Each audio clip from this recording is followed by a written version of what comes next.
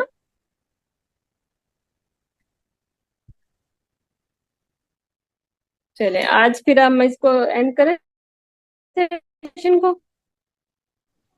سرار نے اپنا hand raise کیا ہوا ہے، ان سے یس، میں یہ کہہ رہا تھا کہ میں نے جب پہلی مرتبہ حضرت سعد بن معاذ مجھے رضی نظر اللہ نہیں آ رہا، سالار بولے.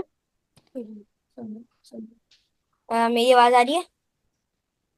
یہ ایسا رہی ہے.